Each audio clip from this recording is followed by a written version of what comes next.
South Africa, once divided by fear and injustice.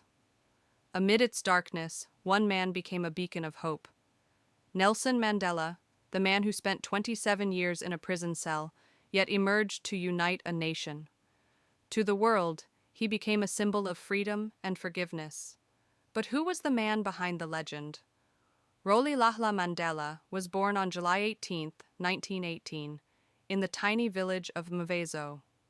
His father, a respected chief, taught him pride and tradition, values rooted deep in Thembu culture.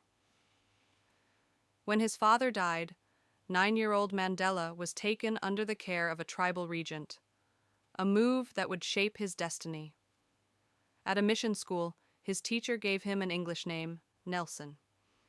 Even as a child, he was curious, observant, and quietly determined, a leader in the making. At Fort Hare University, Mandela found both opportunity and conflict. When students rose in protest against unfair rules, Mandela joined and was expelled. It was his first stand against injustice. Moving to Johannesburg, he worked odd jobs, from mine security to law clerk, determined to build a better future. There he met activists like Walter Sisulu, who opened his eyes to a wider struggle, the fight against apartheid. At the University of Witwatersrand, Mandela studied law, preparing to challenge injustice with knowledge and courage. In 1944, Mandela joined the African National Congress and helped form the ANC Youth League. They dreamed of a South Africa free from racial tyranny. Inspired by Gandhi's philosophy of nonviolence, Mandela led boycotts and strikes, peaceful defiance in the face of oppression. The Defiance Campaign of 1952 made him a national figure, a young lawyer standing tall against an unjust system. As apartheid deepened, so did resistance. Mandela helped draft the Freedom Charter, a vision of equality and justice. The people shall govern. But the regime struck back. Arrests, trials, bans, yet Mandela refused to yield. After the Sharpeville massacre of 1960, the ANC was outlawed.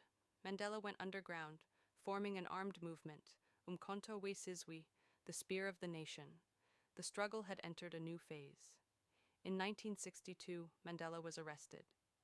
2 years later, during the Rivonia trial, he faced life imprisonment. In his final speech, he declared, "I have cherished the ideal of a democratic and free society. It is an ideal for which I am prepared to die." Sentenced to life, he was sent to Robben Island, a place of isolation and hardship. Yet even behind bars, Mandela's spirit could not be broken. He studied, taught, and inspired fellow prisoners, turning a prison cell into a classroom of freedom. Outside those prison walls, the world began to rise. From London to New York, from Lagos to Sydney, millions chanted, "Free Nelson Mandela." He became a symbol of global resistance, even as the man himself remained unseen.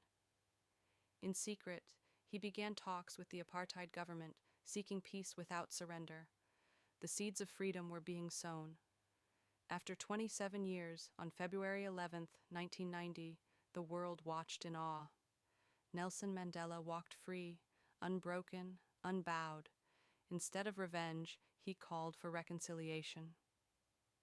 "Let us build our nation together," he said. He led negotiations that ended apartheid, paving the way for South Africa's first multiracial elections. In 1993, he shared the Nobel Peace Prize with President F.W. de Klerk, a symbol of healing after decades of pain. In 1994, history was made. Nelson Mandela became South Africa's first black president, elected by the very people once denied a voice. He built bridges between enemies, promoting peace through the Truth and Reconciliation Commission. His leadership focused on healing wounds, not deepening them. After one term, he stepped down, setting an example of democracy and humility for leaders worldwide. In retirement, Mandela remained the world's moral compass. Through the Nelson Mandela Foundation, he championed education, peace, and HIV/AIDS awareness. His laughter, warmth, and humanity touched millions. On December 5, 2013, Nelson Mandela passed away, at 95, leaving behind a legacy that transcends borders and generations. The world wept, but also celebrated a life of courage and compassion. Nelson Mandela taught us that freedom has a price and forgiveness has power. From prisoner to president, his journey reminds us that even in our darkest moments, hope can prevail. It always seems impossible until it's done.